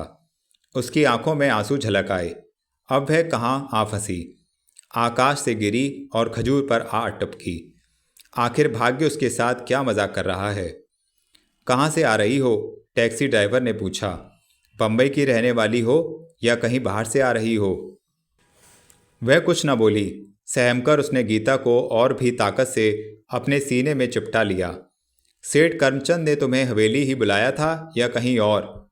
टैक्सी ड्राइवर ने उसका उत्तर नहीं पाया तो स्वयं ही बोला। वैसे अधिकांश सेठ इस हवेली की बजाय लड़कियों को अपनी कोठी में ही बुलाता है। यहाँ से लगभग 40 मील दूर उसकी एक और कोठी है। यहाँ पर तो मैं अगणित लड़कियाँ ले जाकर छोड़ता रहा हूँ। लड़की जितनी सुंदर हो, पैसा उतना ही अच्छा मिलता है। तुम तो एक बच्चे की माँ होकर भी इतनी सुंदर हो कि। सहसा सामने से एक कार इतनी समीप से निकली कि टैक्सी ड्राइवर स्टीयरिंग संभालने में लग गया। बात उसने अधूरी छोड़ दी। तुम्हें शर्म नहीं आती मुझसे ऐसी बातें करते हुए? सहसा सीता ने दिल को मजबूत करते हुए कहा। मैं तुम्हारी रिपोर्ट पुलिस में करूँगी। पुलिस? टैक्सी ड्राइवर ने यूँ कहा मानो सीता ने कोई मजाक कर दिया हो। फिर एक जोरदार ठहाका लगाकर उसने अंदर की बत्ती जला दी। सामने के दर्पण में सीता को देखा। कहो तो पुलिस स्टेशन ले चलूं? कुछ पल बाद बत्ती बुझाते हुए पूछा उसने। Police station. एक पल के लिए सीता का दिल धड़का। माँ की दी गई चेतावनी याद आई। यह पुरुष, चाहे पुलिस के अफसर हों या देश के नेता, हैं पुरुष ही, और पुरुष भेड़िया होता है, भेड़िया। जब तक नारी असहाय है, अकेली है, यह उससे खूब लाभ उठाते हैं। जब उसे कहीं शरण मिल जाती है, जब वह अपने पैरों पर खड़ी होकर कठिनाइयों का सामना करने योग्य हो जाती है, तो यह उसके पग चूमने लगते हैं। परंतु फिर उसने सोचा, नारी को सहारा भी तो एक पुरुष ही देता है। पुरुष बिना नारी का अस्तित्व ही क्या है। सरकार ने पुलिस बेसहारों की रक्षा के लिए ही तो बनाई है। अच्छा होगा यदि वह पुलिस स्टेशन ही चले। यह आवारा ड्राइवर तो उसे जाने कहाँ ले जाएगा। हाँ, पुलिस स्टेशन चलो। उसने आवाज़ में शक्ति उत्पन्न की और भगवान से आस लगाकर गीता को चूमने लगी। क्या हुआ यदि पुलिस के हाथों में पड़कर वह फिर अपने कोठे वाली अम्मा के पास भेज दी जाएगी, परंतु कम से कम गीता को तो उसका घर मिल जाएगा। पुलिस गीता के घर वालों का पता तो लगा ही लेगी। उसने अपने माता पिता का तो कुछ भी पता नहीं चला। मालूम नहीं वे जीवित भी हैं या मर गए। इतने वर्षों बाद कौन उसकी बात का विश्वास करके उसके माता पिता की खोजबीन करेगा। ड्राइवर ने सीता की बात सुनी तो स्टीयरिंग पर उसके हाथ डगमगा गए, परंतु स्वयं को संभालकर उसने अपने ओठ काटे। टैक्सी की गति में उसने जरा भी कमी नहीं आने दी। टैक्सी सांता क्रूज पर बस अड्डे की चारदीवारी से सटकर बाहर की मेन रोड छोड़कर एक कच्ची सड़क पर हो ली। यह तुम इस ओर अंधकार में मुझे कहाँ ले जा रहे हो? सीता ने एक अज्ञात भय से कांपकर पूछा। Police station. परंतु बंबई का पुलिस स्टेशन यही है, सबसे बड़ा पुलिस स्टेशन। सीता कुछ न बोली, परंतु दिल था कि धड़कता ही गया। उसने घबराकर गीता को झंझोड़ते हुए जगा दिया। क्या बात हो गई? अपनी आंखें मलती हुई वह उठकर बैठ गई। जागो बेटी जागो। उसके मुंह से बेटी शब्द अनायास ही निकल गया, परंतु उसने जरा भी ध्यान नहीं दिया। मुझे डर लग रहा है, मुझसे कुछ बातें करो बेटी। गीता चकित दृष्टि से उसे देखती ही रह गई, परंतु टैक्सी ड्राइवर बराबर मुस्कुराता रहा। अंधकार में उसकी आंखें पिल्ले समान चमक रही थीं, इस प्रकार मानो एक भोला भाला कबूतर शिकार बनकर उसके चंगुल में आ फंसा हो। कुछ और अंदर ले जाकर ड्राइवर ने टैक्सी रोकी तो सीता ने देखा अंधकार में खोलियां लुप्त हो रही थीं। कहीं कहीं ही लाल पीले प्रकाश जगमगा रहे थे। ड्राइवर ने उतरकर पीछे का दरवाज़ा खोला और अपनी मूँछों पर ताव देने लगा। यह तो मुझे कहाँ ले आए? सीता ने गीता का हाथ थामकर उतरते हुए पूछा। Police station. ड्राइवर मुस्कुराया। आओ मेरे साथ। लेकिन यहाँ तो बहुत अंधेरा है, कितना कीचड़ है चारों तरफ। सीता ने संकोच किया। यह रास्ता आज ही कल में बनने वाला है, इस समय इसी पर चलना होगा। आज बिजली भी फेल है, इसलिए अंधेरा है। आओ चलो उस ओर। टैक्सी ड्राइवर ने एक और इशारा किया। पुलिस स्टेशन उसी तरफ है। सीता कुछ न बोली, सिर झुकाए अंधकार में टैक्सी ड्राइवर के पीछे पीछे हो ली। मन चाहता था वापस लौट जाए, यहाँ से भाग जाए, परंतु शिकारी का जाल मजबूत था और वह इसमें जगड़ती ही चली गई। स्वयं को झूठी तसल्ली दी कि शायद टैक्सी ड्राइवर सच ही कह रहा हो। इतने कम समय में गीता के प्रति उसके मन में इतनी ममता जाग उठी थी कि उसे बचाने के लिए वह कुछ भी कर सकती थी। पैरों में कीचड़, दिल में घबराहट, माथे पर ठंड होने के पश्चात भी पसीना, फिर भी वह गीता को लिए बढ़ी जा रही है। जहाँ कहीं अधिक कीचड़ या पानी मिला, उसने गीता को गोद में उठा लिया। गीता इस प्रकार खामोश थी मानो वर्षों से बिछड़ी उसकी माँ लौट आई हो। जीवन में शायद पहली बार उसने अपने दिल में माँ का असीमित प्यार प्राप्त किया था। सहसा टैक्सी ड्राइवर एक खोली का दरवाज़ा खोलने लगा तो सीता रुक गई। उसके लिए कोई चारा भी नहीं था। अंधकार इतना घना था कि उसे इधर उधर खोलियों के अतिरिक्त कुछ सुझाई ही नहीं दिया। वह भागती भी तो कहाँ। ड्राइवर अंदर पहुंचा। उसने माचिस जलाई तो सीता ने देखा एक छोटा सा कमरा, छत नीची और दीवारें सीली हुई थीं। कमरे में विचित्र सी गंध थी। ड्राइवर ने लालटेन जलाई और फिर सीता की ओर मुड़ा। सीता गीता को लिए स्वयं ही अंदर चली आई। यह मेरी खोली है, पुलिस स्टेशन नहीं, ड्राइवर ने एक और दरी बिछाते हुए कहा। मैंने सोचा पुलिस स्टेशन तक तुझे ले जाना उचित नहीं, पुलिस वालों का कोई भरोसा नहीं, जाने क्या व्यवहार करते तुझसे। सीता कुछ बोली। गीता को अपने से चिपटाए सहमी सहमी उसको देखती रही। तू यहाँ आराम से पड़ी रह। टैक्सी ड्राइवर फिर बोला। मैं धंधे पर जा रहा हूँ, तू अंदर से कुंडी चढ़ा लेना। अरे, सहसा ड्राइवर उसके मुखड़े पर नज़र जमाते हुए बोला। यह नथनी तेरी नाक में कैसी है? तू तो एक बच्चे की माँ है ना? अच्छा। वह अपने ओठों को फैलाकर मुस्कुराया तो उसकी मूछें भी फैल गईं। समझा, यह नथनी तूने इसलिए पहन रखी है ताकि सेठ करमचंद तुझे कुमारी समझे। क्यों? सीता तब भी कुछ नहीं बोली, उसी प्रकार खड़ी कांपती रही। मैं चल रहा हूँ, सुबह आऊँगा। ड्राइवर ने उसकी अवस्था को देखे बिना ही कहा और बाहर निकल गया। दरवाज़ा बंद करना मत भूलना। सीता की जान में जान आई। घबराहट के कारण उसका शरीर पसीने से तर हो चुका था। उसने अपना बुर्का उतारा, मुंह पोंछा और फिर दरवाजे को अंदर से बंद कर लिया। दरवाज़ा उसके कद से भी छोटा था। जहाँ लकड़ी की दीवारें थीं, वहाँ दरारें भी थीं। दीवार पर बड़े बड़े कैलेंडर पान की दुकान के सामान टंगे थे। कील की खूंटियों पर गंदी कमीज़ें और लाल धारीदार बनियान थीं। दो टीन के बक्सों के पीछे कुछ बोतलें लुढ़की पड़ी थीं। वह समीप आई। उसने देखा अंग्रेजी शराब की बोतलें, एक बड़ा चाकू। देखते ही वह कांप गई। सुबह देखा जाएगा। दरी को उठाकर उसने भली भांति झाड़ा। धूल से कमरा भर गया तो उसको कई एक छींकें भी आ गईं। फिर उसे बिछाकर उसने अपने बुर्के का सिरहाना बनाया। गीता को इस पर आराम से लिटाकर वह स्वयं भी लेट गई। काफ़ी देर बीत गई, परंतु सीता को एक पल भी नींद नहीं आई। थोड़ी थोड़ी देर बाद करवट बदल बदल कर वह बहुत बेचैनी से सुबह की प्रतीक्षा कर रही थी। गीता निश्चिंत सी इस प्रकार सो रही थी मानो वह उसका अपना ही घर था। सीता छत को घूरती हुई सोच रही थी कि 2 दिन पहले तक वह बनारस के कोठे पर कितने आराम से रेशमी बिस्तरों पर सपना देखा करती थी। उसे क्या मालूम था कि वह कफन था जिसे पहनकर उसकी अर्थी परसों उठ जाती यदि चमेली जान उसे बचाकर नहीं भेजती। यद्यपि आज लेटने के लिए उसके पास बिस्तरा तक नहीं था, परंतु फिर भी वह संतुष्ट थी। संतुष्ट इसलिए थी कि उसके छोटे से मस्तिष्क में भी यह बात घृणा बनकर उत्पन्न होती रही कि एक नारी की लाचारी से जो भी चाहता है लाभ उठा लेता है। नारी मानो नारी नहीं हुई, एक मशीन हो गई जो दूसरों की वासना का शिकार होकर कौड़ियों के दाम बिकती चली जाए। काश उसके माता पिता मिल जाएं, फिर वह कितनी आसानी से सारी कठिनाइयां हल कर लेगी। चमेली जान को अपने पास बुलावा लेगी। अपनी दौलत का सहारा लेकर बनारस की इस गंदगी को दूर करने का पूरा प्रयत्न करेगी। समाज में इन गिरी हुई नारियों का एक संगठन बनाकर वह सरकार से मांग करेगी कि इन्हें भी इज्जत से जीने का अधिकार दिया जाए। जो पुरुष इनकी मजबूरी से लाभ उठाकर इनका मान गिराना चाहे, उसे सख्त से सख्त दंड दिया जाए। वास्तव में यदि उसके पिताजी मिल गए तो वह इन गिरी हुई नारियों को ऊपर उठाने में कोई भी कसर नहीं छोड़ेगी। दौलत क्या नहीं कर सकती।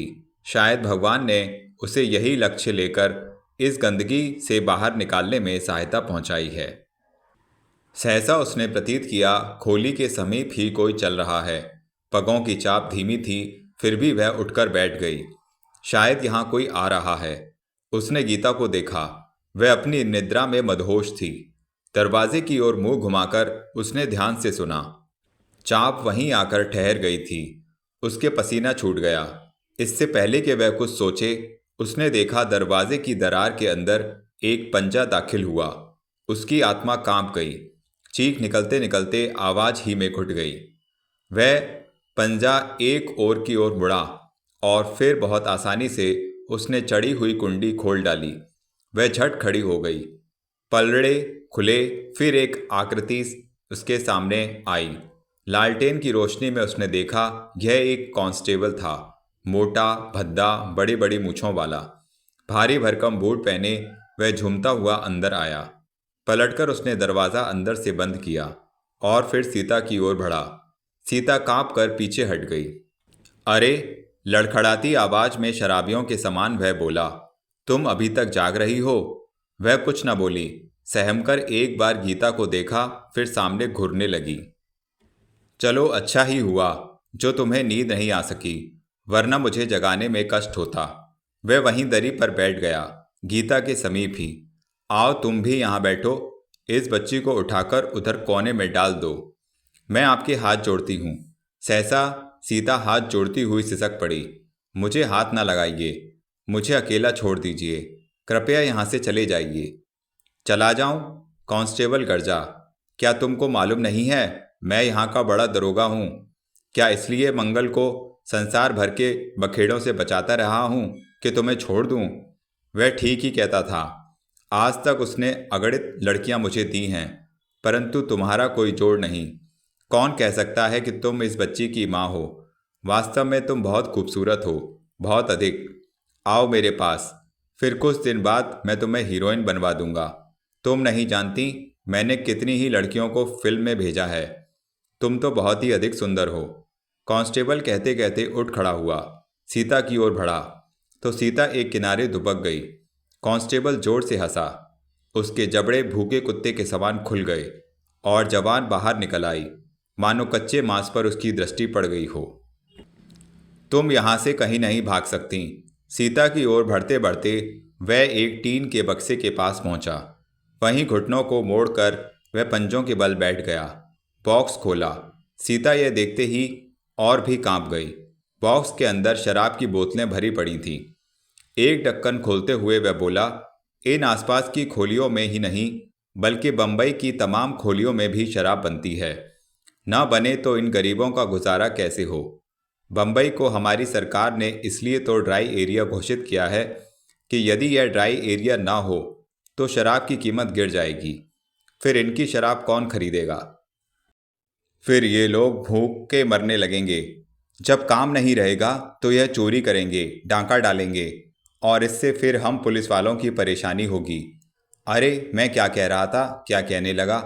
उसने एक लंबा घूंट बोतल द्वारा ही लिया। उसके पीने के अंदाज से शराब की लंबी धार ओठों द्वारा गर्दन से ओठों तक पहुंचते हुए उठ खड़ा हुआ। पैर की ठोकर द्वारा उसने बॉक्स बंद किया और बोतल हाथ में लिए झूमते हुए सीता की ओर बढ़ा। हाँ, तो मैं कह रहा था कि तुम यहाँ से भागकर जिस किसी खोली में भी पनाह लोगी, वहीं तुम पर अत्याचार होगा। जाने कितने लोग इकट्ठा ही तुम्हारी दुर्गति बना डालेंगे। यहाँ तो मैं अकेला हूँ, बिल्कुल अकेला। कांस्टेबल ने बोतल मुंह से फिर लगाई। गटागट वह जाने कितने घूंट एक साथ ही पी गया। ओठों को पहुँचता हुआ वह लड़खड़ाया। बोतल में शराब बची थी, फिर भी उसने बोतल फेंक दी। चंद छींट दरी पर भी आ गिरे। कमरा पूर्णतः शराब खाना सा महक गया। फिर उसने बहुत ही ललचाई दृष्टि से सीता को देखा, बहुत ही वासनामयी दृष्टि से, और फिर उसकी ओर बढ़ा। सीता की आंखों में आंसू थे, परंतु वासना का भूखा रावण इसे नहीं देख सका। सीता कांपती हुई दीवार से सट गई।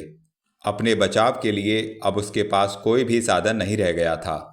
एक लाचार पंछी के समान वह जाने क्या सोचने लगी। शायद ऐसे ही विचार उसके मन में उठ रहे थे, जैसे बलि चढ़ने से पहले किसी पशु के मन में उठते होंगे। वह एक पशु ही तो थी, एक पशु, एक नारी पशु ही तो है, जिसको असहाय पाकर पुरुष एक मशीन के समान उपयोग में लाकर अपनी हवस मिटाता चला आया है। एक बार उसने चमेली को याद किया। मन में धड़कनें उठीं। माँ आओ देखो, जिस संसार से बचाकर तुमने मुझे भेजा है वह इन पुरुषों के होते हुए सभी स्थान पर उपस्थित है। यह संसार जिसका सपना तुमने मेरे लिए देखा है वह इस धरती पर कहीं भी नहीं मैं माँ। यह भेड़िए जब तक जीवित रहेंगे नारी की मान मर्यादा कभी सुरक्षित नहीं रह सकती। आज उसकी नथनी उतर रही है। वह सिसक पड़ी, रो पड़ी। आंसू गालों पर आकर बहने लगे। हिचकी से उसके ओठ कांपने लगे। कांस्टेबल आगे बढ़ा, सीता के सामने आया, समीप और फिर उसने सीता की बाँह थाम ली। सीता के शरीर में मानो किसी ने ढेर सारी सुइयां चुभा दी। ऊपर से नीचे तक वह बुरी तरह थरथराने लगी। एक पल को वह कसमसाई, कुछ तड़पी, चाहा के टूटे पंखों के सहारे ही उड़ जाए, परंतु शिकारी की पकड़ मजबूत थी। वह फड़फड़ा भी नहीं सकी। लाचार होकर उसने अपने आप को भाग्य के हवाले कर दिया। आंखों से निकले बड़े बड़े आंसू फर्श पर गिरकर चमकने लगे। कांस्टेबल ने अपना बदबूदार मुंह उसकी ओर बढ़ाया। तन समेत वह उस पर गिर पड़ा था। अपने आप को संभालना तक उसके लिए कठिन हो गया था। सीता के अधरों पर वह झुकता चला गया, झुकता चला गया। सीता ने अपनी आंखें बंद कर ली और सिर को दीवार पर लुढ़का दिया। तभी पुलिस का सायरन बजने लगा। सायरन की आवाज़ तेज होती चली गई और जब यह बहुत तेज हो गई तो कमरे की दरारों में प्रकाश का झोंका इस प्रकार अंदर दाखिल हुआ कि जलती हुई लालटेन भी मद्धम पड़ गई। पुलिस! कांस्टेबल चौंका। उसका सारा नशा उखड़ गया। सीता को छोड़कर वह दरवाजे पर आया। झांककर देखा तो बाहर चारों ओर पुलिस की वैन और जीप सर्चलाइट में जगमगा रही थीं। पूरी बस्ती पर पुलिस वालों ने शराबबंदी के कारण छापा मारा था। बंबई की पुलिस यूं भी गैर कानूनी तौर पर शराब बनाने वालों से बहुत तंग आ चुकी है। कांस्टेबल ने अंदर ही अंदर बल खाया। अब कहीं भी बचने का रास्ता नहीं था। पुलिस वाले शराब की भट्टियों की तलाशी लेने यहाँ भी आएंगे।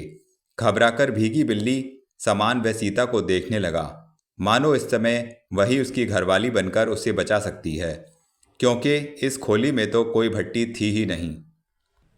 परंतु सीता को यूँ महसूस हुआ मानो अचानक ही हनुमान जी ने उड़ान लगाकर उसकी रक्षा कर दी है।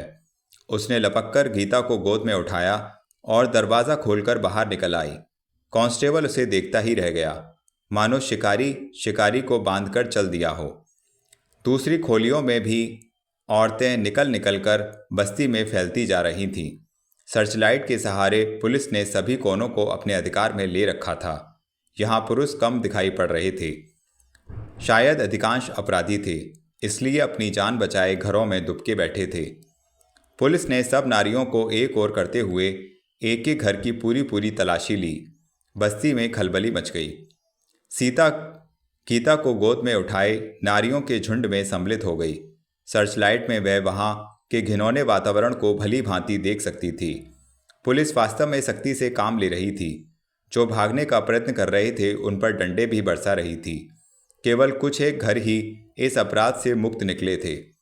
उसने देखा कि जिस कमरे में वह कैद थी वहाँ भी पुलिस ने छापा मारा है। कांस्टेबल को पुलिस खींचती हुई बाहर लाई थी।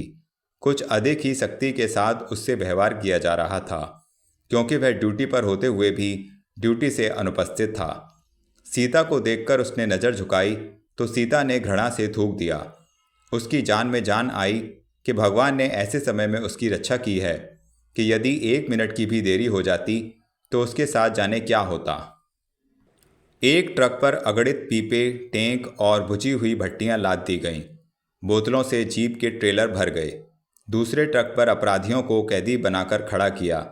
इस पकड़ धकड़ में देर हो गई और पुलिस वालों ने बस्ती छोड़ी तो सुबह की हल्की हल्की पौ फट रही थी। सीता ने देखा सूर्य की पहली किरण उसके नैना द्वारा दिल में उतरकर ठंडक प्रदान कर रही है। पुलिस के जाते ही बस्ती में रोना चिल्लाना आरंभ हो गया। सीता गीता को गोद में लिए थक चुकी थी। हाथ सुन्न पड़ रहे थे, परंतु उसको इस प्रकार जगाना उसने उचित नहीं समझा। वह उसी प्रकार उसे गोद में संभाले सड़क पर निकल आई। कारों के झुंड, एक के बाद एक गाड़ियां, बसें, वह तो घबरा ही गई। दूर से ही बिजली की ट्रेन की आवाज़ें स्पष्ट सुनाई दे रही थीं। इतना अधिक शोरगुल, इतनी अधिक भीड़, वह भी इस समय जबकि दिन आरंभ भी नहीं हुआ। बनारस में तो इस समय लोग गंगा स्नान करते रहते हैं, फिर देर से लौटकर देर से ही सारा काम आरंभ करते हैं। परंतु यहाँ तो संसार ही बदला हुआ है। शायद इसलिए बंबई का लोग अधिक प्रगतिशील शहर कहते हैं। सहसा सिर के ऊपर से एक हवाई जहाज गुजरा, बहुत नीचे होकर के, जैसे आगे जाकर उतरना ही चाहता हो। इसकी गरजती आवाज़ से गीता की आंखें खुल गईं। सीता ने उसे नीचे खड़ा किया। अपने थके हुए हाथों को उसने सीधा किया तो नसें तड़क गईं। उससे चैन सा मिला। रात भर सो न सकने से उसकी आंखें बोझिल थीं। मुंह थकावट से उतरा हुआ था, परंतु फिर भी गीता को देखते ही मुस्कुरा दी। उसके और गीता के बीच प्यार का पौधा इतना बड़ा हो चुका था मानो दोनों का साथ साथ जन्म हुआ हो। गीता भी आंखें मलती हुई मुस्कुरा दी। उसने गीता का हाथ थामा और एक अनजान रास्ते पर हो ली उस ओर जिधर को अभी अभी ऊपर से हवाई जहाज गुजरा था। चलते चलते वह थक गई। जी चाहता था कहीं बैठ जाए, कहीं रुककर थोड़ा आराम कर ले। सूर्य भी निकलकर अब काफ़ी चढ़ आया था। फिर भी सुबह की हवा में ठंडक थी, परंतु उसे किसी भी वस्तु की परवाह नहीं थी। अब उसे इतना डर भी नहीं था जितना रात के समय था। और अचानक ही पहाड़ सी मुसीबतें उठाते उठाते तो वह बिल्कुल ही थक चुकी थी। एक पल को उसने सोचा, गीता भूखी होगी, उसने स्वयं भी तो कुछ नहीं खाया है। उसने अपनी कमर में बंधी गांठ को टटोला। रुपए सुरक्षित थे। वह अभी एक होटल की ओर बढ़ना ही चाहती थी कि उसने देखा कुछ लफंगे उसके पीछे लगे हुए हैं। समय सुबह का था भगवान की पूजा करने का, परंतु वह पुरुष नारी दिख जाए तो वह भी एक सुंदर नारी, तो फिर इनका मन कभी शांत नहीं रहता। उसके पीछे यह बहुत शीघ्रता से चल रहे थे। इन भेड़ियों से वह तंग आ चुकी थी। उसका मन करता था वह अपनी जान दे दे या फिर यहाँ से कहीं ऐसे स्थान पर चली जाए जहाँ इन पुरुषों का अस्तित्व नहीं हो, परंतु ऐसा कहाँ हो सकता है। भगवान ने जाने क्यों नारी के साथ इतना बड़ा अन्याय किया है कि पुरुष तो नारी के बिना रह सकता है, परंतु नारी पुरुष के बिना कदापि नहीं रह सकती।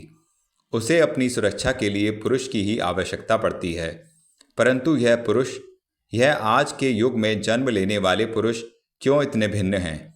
क्यों एक भेड़िए के समान मुंह फाड़े, आंखें निकाले उसके पीछे पड़कर उसकी मान मर्यादा हड़प कर लेना चाहते हैं? उसके मन में बसी घृणा और दृढ़ हो गई। उसने गीता का हाथ मजबूती से थामा और तेज पगों से चलने लगी। गीता अपने छोटे छोटे पगों से लगभग दौड़ने सी लगी थी। वास्तव में सुंदरता एक अजीब मुसीबत होती है जो जवानी तक कभी नहीं टलती। उसने देखा उसके पीछे चलने वालों के पग भी तेज हो रहे हैं। वह गीता को लिए भागने लगी, दौड़ने लगी। राह चलते लोग उसे देखने लगे, परंतु वह रुकी नहीं। चाहती थी कि जल्द से जल्द वह किसी पुलिस स्टेशन पर पहुंच जाए ताकि कम से कम इन गुंडों से तो छुटकारा मिले, और साथ ही यदि उसकी नहीं तो गीता की मंजिल का ही पता चल जाए। गुंडे उसके तरफ लपके आ रहे थे। वह दौड़ी गई, भागती गई। गीता उसका साथ देती रही। सहसा उसने सड़क के पास एक होटल देखा। चाहा कि लपक कर वहीं पहुंच जाए, कम से कम कोई तो उसकी सहायता करेगा ही। कि तभी मध्य सड़क पर गीता का हाथ छूट गया। नन्हे नन्हे पग धीमे पड़ गए थे।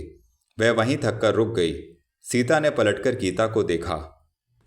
चाहा कि उसे अपनी गोद में उठा ले कि तभी सामने से आती हुई एक कार को देखकर वह चौंक पड़ी। लपककर उसने गीता को दूसरी ओर धक्का दिया। गीता छिटककर दूर जा गिरी, परंतु वह स्वयं अपना स्थान नहीं छोड़ सकी। इससे पहले कि वह संभल पाए, कार के पहिए के ब्रेक के कारण जाम होने के पश्चात भी उसके शरीर से टकरा गए। एक चीख के साथ वह वहीं गिर पड़ी। गिरते ही बेहोश हो गई। आंटी! सहसा गीता का मानो कलेजा ही फट गया। सीता से लिपटकर वह फूट फूट कर रो पड़ी। आंटी उठो ना, उठो उठो, मेरे घर चलो, मेरे घर चलो ना। परंतु सीता बेसुध रही, आंखें तक नहीं खोल सकी। और लोगों की भीड़ एकत्रित हो चुकी थी। कुछ पुरुषों ने कार के ड्राइवर को कॉलर से थाम रखा था। कार के पीछे बैठा एक नवयुवक बाहर निकला तो जनता ने उसका स्वागत गालियों से ही आरंभ कर दिया। सहसा होटल से एक नाटा सा, गेंडा सा, हृष्टपुष्ट व्यक्ति निकला। ऊंची उठी हुई पैंट की मोहरी, तन पर एक चैकदार लाल बंडी, चाल की अकड़ में रुआब था, मानो यहाँ का कोई दादा हो। भीड़ में घुसकर उसने एक व्यक्ति का कॉलर पकड़कर अपनी ओर खींचा। गरज कर बोला, यह सब तुम्हारे लोगों के कारण हुआ है। क्यों इस छोकरी का पीछा कर रहा था? हैं? हम इस छोकरी का नहीं, उस छोटी वाली छोकरी का पीछा कर रहा था। वह व्यक्ति घबराकर बोला, आज के अखबार में निकला है कि सेठ करमचंद की लड़की लापता है, पाने वाले को इनाम मिलेगा। यह देखो उसकी तस्वीर। उसने अखबार का पहला पृष्ठ उसको दिखाया। कार से निकला नवयुवक समीप ही खड़ा था। उसके कान ठिठक गए। लपककर वह उनके बीच आया। सेठ करमचंद की लड़की? उसने झट पूछा। कहाँ है वह लड़की?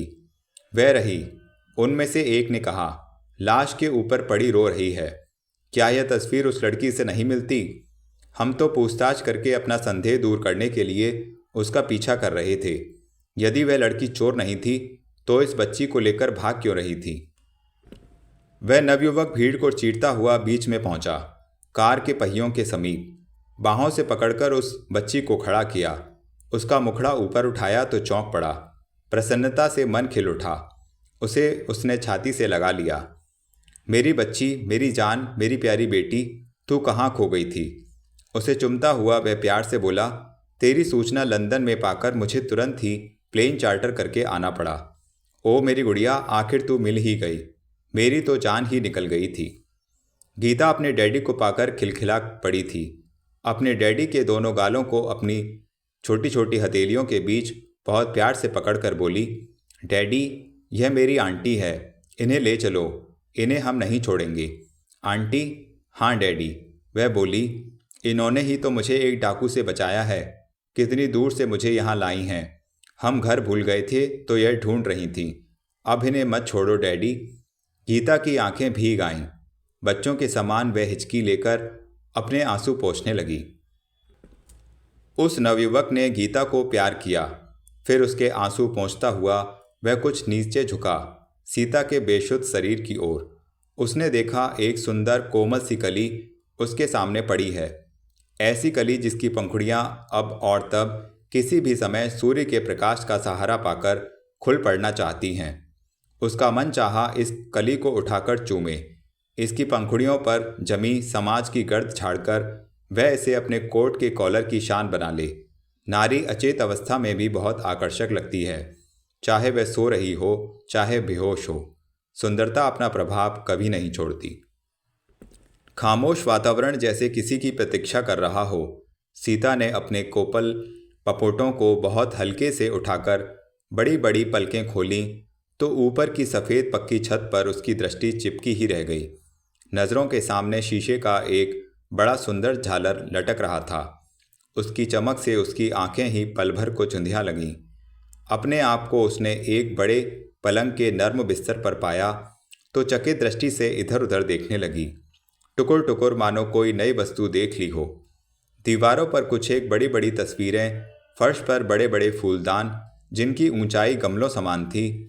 इनमें लगे कैक्टस से कमरा आज के युग के फैशन की मांग पूरी कर रहा था। फर्श पर कालीन बिछा था। उसने दूसरी ओर गर्दन घुमाई। डॉक्टर, नर्सें, नौकर चाकर, एक नवयुवक सब उसी की ओर देख रहे थे, ओठों पर एक दबी दबी मुस्कान लिए। नवयुवक की आंखों में कुछ विचित्र सी चमक थी, एक ऐसी चमक जिसका तेज शीश सीता की आंखों से होता हुआ सीधा दिल की गहराई में प्रवेश कर गया। वह उसे देखती ही रह गई। खूबसूरत, गोरा, चिट्ठा, लंबे कद का व्यक्ति जिसके मुखड़े पर एक गहरा खिंचाव था, और जब वह उसे अपनी ओर खोया देखकर मुस्कुराया तो सीता ने अपनी पलकें कुछ नीचे झुका ली। बहुत खामोशी से वहाँ गीता खड़ी हुई थी, अपने डैडी के बिल्कुल समीप। उसका ध्यान अपनी ओर पाते ही वह अपने डैडी का हाथ छोड़कर उसकी ओर लपक आई। आंटी, आंटी, पलंग पर चढ़कर वहीं सीता से लिपट गई, परंतु तभी डॉक्टर ने उसे गोद में उठाकर नीचे खड़ा कर दिया। इन्हें आराम करने दो बेटी, वह बोला, इनकी तबीयत ठीक नहीं है। ओ, सहसा सीता को अपनी दुर्घटना याद आई। माथे पर हाथ रखकर मस्तिष्क पर जोर देते हुए पूछा, मैं यहाँ कैसे आई? कौन लाया है मुझे? मैं आपको अपने साथ लाया हूँ, उस नवयुवक ने समीप आकर उत्तर दिया। शब्द मैं पर उसने अधिक जोर दिया। आप? सीता ने उसे आश्चर्य से देखा। जी हाँ, वह बोला, मैं इस बिन माँ की अभागिन बच्ची का अभागा पिता हूँ, राजीव। सीता चुप हो गई, संतोष की सांस ली, मानो वह रेगिस्तान में प्यासी भटक रही थी कि पानी का सोता स्वयं ही चलकर उसके कदमों में आ पहुंचा हो। आंटी, गीता बीच में आकर बोली, अब हम तुमको अपने ही साथ रखेंगे, तुम यहाँ से कभी मत जाना, अच्छा? राजीव ने गीता को गोद में उठा लिया, कुछ इस जोश और झटके के साथ मानो गीता ने उसके मन की बात कह दी हो। अरे भाई वसंत, राजीव ने नौकर से कहा, डैडी को तो बुलाओ, कहाँ चले गए? और फिर वह सीता की ओर मुड़ा। आज ही काशी से मेरे पिताजी आए हैं। इनका प्लेन मेरे प्लेन के 1 घंटे बाद ही आया था। परसों काशी में मेरी गीता खो गई थी तो उन्होंने वहाँ रिपोर्ट लिखाने के बाद बम्बई में अपने सेक्रेटरी को भी फ़ोन कर दिया कि गीता की तस्वीर के साथ उसके खो जाने की खबर सारे समाचार पत्रों में दे दी जाए। आज यह खबर सारे पत्रों द्वारा फैली भी नहीं थी कि मेरी बच्ची मुझे मिल गई। है ना आश्चर्य की बात। डैडी से तुम मिलना। बहुत अच्छे व्यक्ति हैं वह, बहुत ही सज्जन, सीधे साधे, गौ समान। मुझे अपनी बेटे समान प्यार करते हैं। सीता ने उसे आश्चर्य से देखा। दरअसल मैं उनका दामाद हूँ, परंतु फिर भी मुझे वह अपने सगे बेटे से कम नहीं मानते। राजीव फिर बोला, मेरी गीता तो उनके जिगर का टुकड़ा है। कहीं जाते हैं तो साथ ही लिए जाते हैं। आपसे गीता का संबंध देखेंगे तो खुशी से फूले नहीं समाएंगे। सीता कुछ नहीं बोली। राजीव के मुखड़े पर उस तेज को वह देखती रह गई जो असीमित प्रसन्नता के कारण दमक रहा था। राजीव किस कदर खुश है। खुशी में उसके मुखड़े की सुंदरता दुगनी हो उठी, परंतु फिर भी वह इसे शायद छुपाने का प्रयत्न कर रहा था। सरकार, तभी बसंत ने आकर सूचना दी, बड़े सरकार सो रहे हैं, उठाने को मना किया है। राजीव कुछ न बोला। सोचा पिताजी गीता के पीछे बहुत परेशान रहे होंगे, इसलिए अब सो गए हैं। शायद अचानक ही आराम की आवश्यकता पड़ गई होगी। उसने डॉक्टर को देखा, फिर सीता की ओर देखकर मुस्कुराया। सीता के दिल की छोटी सी कली पर मानो एक भंवरा आया और गुनगुना दिया। जाने क्यों उसे यह गुनगुनाहट बहुत मीठी लगी, बहुत प्यारी, सुरीली, कि घावों से भरा उसका दिल मीठे मीठे दर्द से भर गया।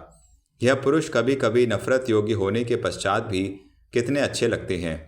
सीता के दिल के द्वार पर मानो बहुत आहिस्ता से दस्तक देते हुए किसी ने पहली बार अंदर आने की आज्ञा मांगी थी। वह कुछ न बोली, आंखें बंद कर लीं और विचार में लीन हो गई। आज अभी ही जाने क्यों उसका दिल गुदगुदाकर धड़क रहा था। सेठ करमचंद अपने कमरे में बहुत बेचैनी से टहल रहे थे। कुछ समझ में नहीं आ रहा था कि क्या करें। बनारस में वे एक वही तो थे जिनके लिए चमेली जान के दरवाजे अम्मा ने सदा खोल रखे थे। वही तो थे जिन्होंने पानी के समान पैसा बहाकर चमेली जान की लड़की रानी की नथनी उतारने का सौभाग्य प्राप्त किया था। परंतु यह लड़की, यह नागिन कितना खूबसूरत चकमा देकर वहां से भाग गई। इसके भाग जाने से सारी दाल मंडी में कोहराम मच गया था। ऐसा लगता था मानो बारात के आते ही कोई दुल्हन लापता हो गई हो। चमेली जान को तो दलालों ने इतना मारा था कि वह अधमरी हो गई थी। यह रानी उन्हें पहचानती है, उनकी सारे बातें जानती है। उन्हें देखते ही वह चीख पड़ेगी, घबराकर एक एक बात उगल देगी, उनके मुख पर कालिक लगाकर उनकी मान मर्यादा गिरा देगी। आखिर उन्हीं के कारण ही तो वह भाग निकली है। नहीं नहीं, ऐसा नहीं होना चाहिए, ऐसा कभी नहीं होगा। रानी एक वैश्या है और एक वैश्या की बेटी कभी उनकी बहू नहीं बन सकती। एक वैश्या जिसका रूप लूटने के लिए वह स्वयं बेचैन हो उठे थे। वह वैश्या जिसके प्यार की एक कीमत है, जिसके शरीर का एक भाव है, जिसकी मुस्कुराहट के पीछे सिवाय पैसों की झंकार के कोई स्वर नहीं।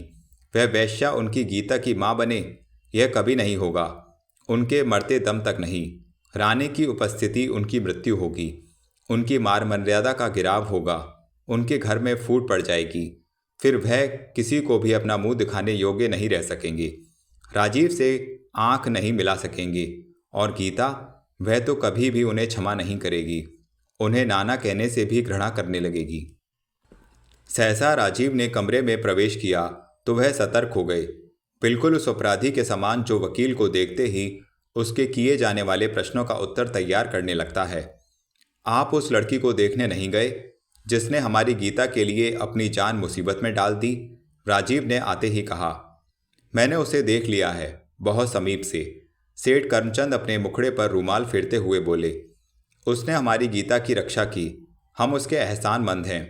तुम्हारी कार से उसकी दुर्घटना हुई है, हम उसका पूरा पूरा इलाज करा देंगे। गीता को ढूंढने वाले पर जो इनाम था वह भी उसे दे देंगे, परंतु हमारे घर में वह एक पल भी नहीं रहेगी।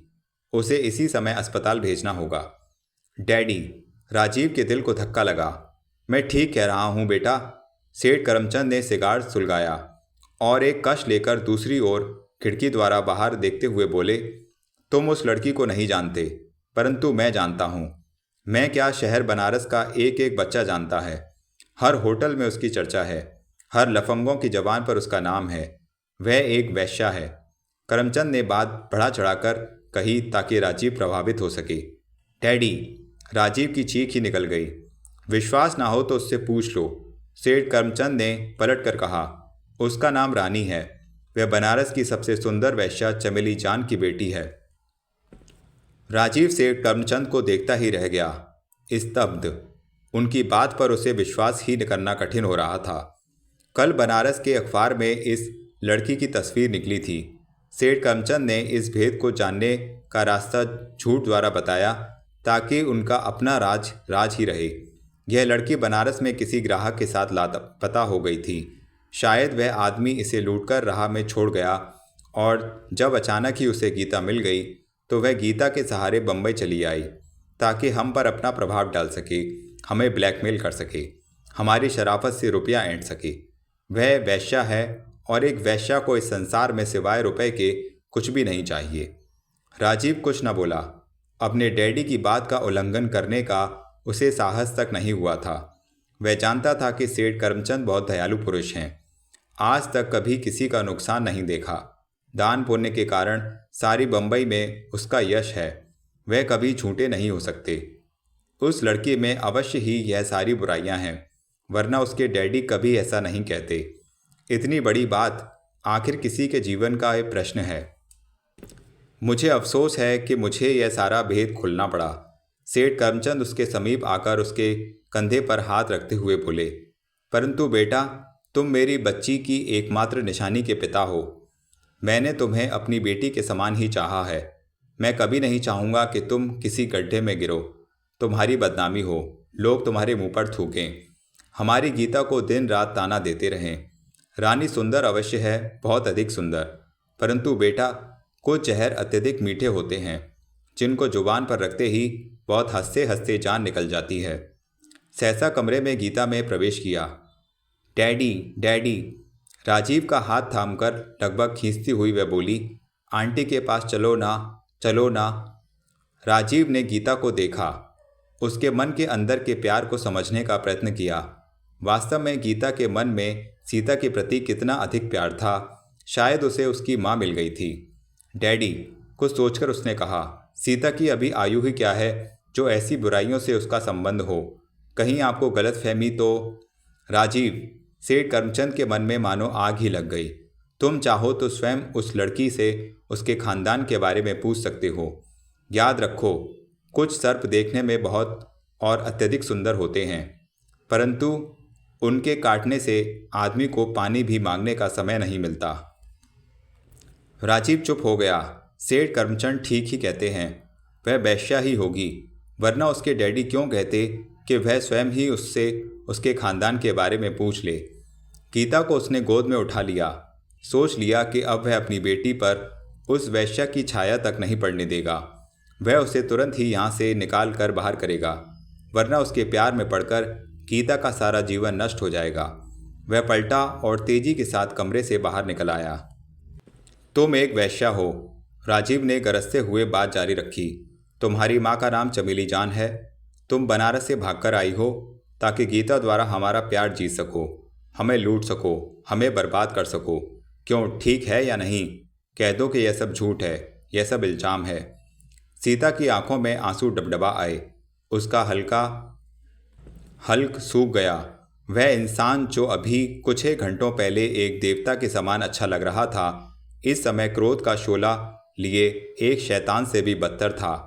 आंखों में ऐसी सुर्खी थी मानो उसका रक्त ही पी लेना चाहती है।